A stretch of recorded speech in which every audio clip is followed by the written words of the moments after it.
Aqui no 430, aí ó, e outro recurso, tá? Cuidado, tá? Não coloquem, vai sempre cair também, o IES adora perguntar, o efeito suspensivo. Não tem nesse caso, tá? O recurso apenas no efeito devolutivo, tá? Então, cuidado, muito cuidado com isso. E também é a mesma questão para o recorrido será intimado a apresentar razões no prazo de 10 dias úteis. Sistema informatizado e processo eletrônico, tá? 430. O sistema deverá ser entendido como software oficial disponibilizado pelo Poder Judiciário de Santa Catarina e para o processo eletrônico devem ser observados este código e os demais atos normativos do Poder Judiciário de Santa Catarina. Tá? Então, cuidado, o sistema informatizado e processo eletrônico aqui, ele abrange todo o Poder Judiciário de Santa Catarina. Avançando um pouquinho, nós já vamos lá para o 432, né, que ele pula, né, daqui onde a gente estava, no 431. Aqui já entra basicamente livro 3. Aqui começa a falar do extrajudicial, a parte inicial, né, digamos assim, algumas questões relativas e quem compõe. Tá? Então nós vamos lá, no 432. As serventias serão assim identificadas. Aqui se utiliza, tá, a nomenclatura como tabelionato e ofício, tá, e não como tabelião e oficial. Tá? Então muito cuidado que aqui tem essa designação de nomenclaturas. Tá, eventualmente não seria o caso de cair numa prova de primeira fase, mas para uma segunda fase, uma peça prática, vocês deveriam colocar o cabeçalho sempre dessa forma. Tá? E, por exemplo, se no estado de São Paulo você trabalha diferente. Em São Paulo você coloca tabelião e oficial. Lá se você colocar tabelionato e ofício, vai perder ponto. Aqui acontece o contrário. Assim como também, por exemplo, no Paraná, para quem fez prova de segunda fase lá, o termo ofício não pode ser utilizado. É registrador. Tá? Então, de estado para estado tem essas variações e essa maratona aí que a gente está de concurso recentemente, tem que tomar cuidado de um estado para outro, porque muda e muda muito. E eles tiram pontos mesmo, tá? Quando coloca e erra a nomenclatura. Que nem na peça de segunda fase do Paraná, se não me engano, caiu a conversão lá, era relativo ao registro civil de pessoas naturais, então você não podia ter colocado a nomenclatura ofício. E tem vedação expressa nas normas lá de que não se utiliza. Que ofício lá para eles é utilizado só para oficial de justiça. Fica restrito aos oficiais de justiça. Então lá era registrador civil de pessoas naturais e interdições e tutelas. Se fosse sede ou se fosse sem ser a sede, somente registrador civil de pessoas naturais. Então essa nomenclatura aqui, muito cuidado. E aqui também temos a chamada escrivania de paz, tá? Que nada mais é uma conjugação, né, do oficial de civil das pessoas naturais e com atribuição notarial. Então junta-se aqui o inciso primeiro com o quarto e nós temos aqui no estado de Santa Catarina a escrivania de paz, tá? Que aqui assim é chamado, tá? Que acumula essas duas funções.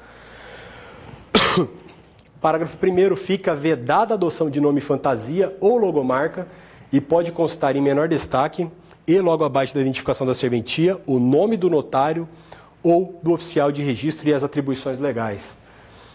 Somente a título de paralelo, quem fez segunda fase Paraná, isso aqui na verdade deve constar obrigatoriamente, tirando o nome fantasia, né? A questão de menor destaque lá não, lá fala que no mesmo tamanho, na mesma letra e abaixo da identificação da serventia deve constar o nome do notário e o endereço também. Então lá era um requisito obrigatório, aqui eles vedam, né, a adoção do nome fantasia e pode, né, aqui facultando, que venha então em menor destaque, logo abaixo da identificação da serventia, o nome do notário oficial de registro e também as suas atribuições legais. Tá? Então cuidado, estados vizinhos, para quem veio de lá, fez Rio Grande do Sul, está vindo para cá agora, tem que tomar muito cuidado para não escorregar numa segunda fase. As denominações poderão ser agrupadas e deverão estar acompanhadas da indicação da comarca, tá? E também da circunscrição do município, do distrito e do subdistrito, dependendo do caso. Então, o nome completo da serventia, ele vem o nome, né, vem a atribuição, a comarca, o município, eventualmente, se tiver o distrito, ou ainda se também o subdistrito. Parágrafo 3º, apenas o primeiro ofício de registro civil das pessoas naturais de cada comarca ostentará a denominação de registro de interdições e tutelas. Tá? Então, muito cuidado, tá? Que é sempre o primeiro da sede da comarca, que sempre terá essa designação de ofício de registro civil das pessoas naturais e interdições e tutelas. Se não for o primeiro, você não coloca essa última parte aqui. Tá?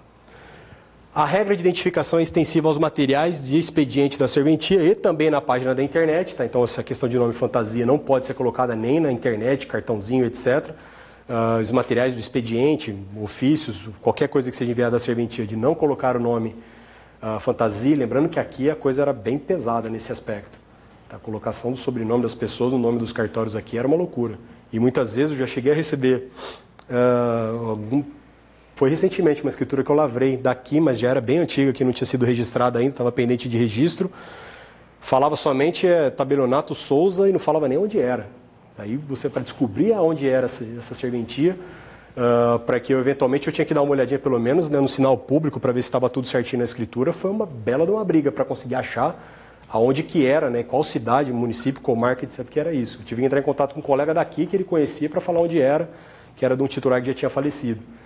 Então aqui era bem pesado. Tanto aqui quanto no Rio Grande do Sul também tem muito disso. O pessoal gosta de colocar o nome no cartório, o nome fantasia.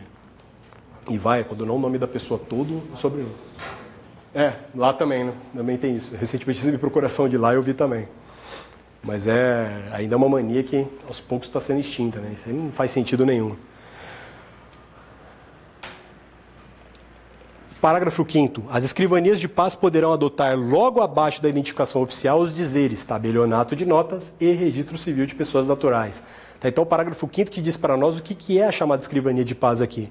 E cuidado, tá? Não confunda escrivania de paz com juiz de paz, tá? Não tem nada a ver uma coisa com a outra. Um é uma serventia, o outro é uma figura que tem a competência ali para celebrar casamentos e também se manifestar eventualmente em autos de habilitação. Artigo 433, o delegatário poderá dispor de página na internet para divulgação das atividades desenvolvidas na serventia, orientação de usuários e oferecimento de ferramentas de acesso às informações por acervo, informações do acervo por meio remoto e ainda a interface de recepção e emissão dos documentos eletrônicos assinados digitalmente no ICP e requerimento dos serviços efetivados por meio da rede mundial de computadores. A página deverá possuir as ferramentas necessárias a viabilizar o pedido de emissão de certidões e o acompanhamento dos prazos para a consecução dos serviços notariais e de registro. Tá? Então, para aquelas serventias que adotam um site pela internet para fazer pedidos de certidão, tem que ter todo o aparato, tá? Para que seja acompanhado o pedido de emissão, etc., consultar o prazo, etc., para não ficar só um pedido que vai um formulário e não tem mais uma resposta para saber o trâmite, né, dessas certidões. Então, eles têm um zelo muito grande aqui, tá? Para que os sites sejam todos certinhos. Artigo 434, o delegatário manterá atualizado o cadastro da serventia disponível no acesso restrito do portal do extrajudicial com as seguintes informações: dados gerais, quadro funcional do delegatário e respectivas alterações com indicação do responsável, substituto, escreventes, substitutos, escreventes e também auxiliares. Tá? Então aqui, finalmente, né, os coitados auxiliares aparecendo com um pouquinho de importância no meio das normas, tá? Que até então aqui eles só ficaram omissos ou ainda, no que a gente tratou até agora, até vedação do concurso público. Aqui já aparece, então, a necessidade também de colocar o quadro funcional dos auxiliares no site da internet. Tá? Só me engano, no estado de Goiás e Tocantins, que tem uma permissiva lá eles não colocam a obrigatoriedade de auxiliares no site de internet. Tá? Mas aqui vem, todo o quadro funcional da serventia vai. Aqui só não entrou, eventualmente, alguns que tenha, né, eventualmente, estagiários. Então, aí isso fica fora. Tá? Não seria só no quadro funcional, até quem tem vínculo empregatício mesmo, tá? Efetivo. Inciso 3º, abertura e encerramento de livros obrigatórios.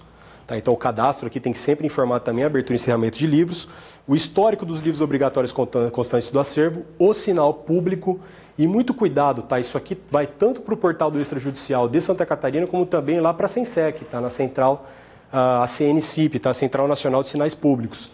Tá? Então lá também nós temos a necessidade obrigatória também de alimentar a Central Nacional por força do provimento do CNJ, e aqui nós temos também o portal do extrajudicial trazendo a mesma questão. Tá? Então pode isso vir na prova de vocês. Falando, o sinal público deve ser alimentado tanto na Sensec quanto no portal do extrajudicial. Tá? E não é errado, tem que ser realmente ser feito para os dois.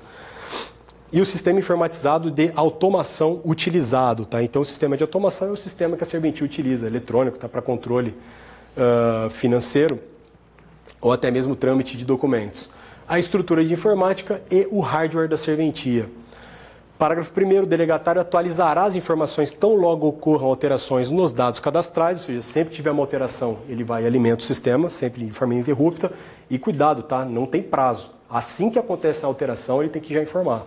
Então não tem prazo, 5 dias úteis, 3, etc. Então aqui a gente está livre de ter que decorar prazo, imediato.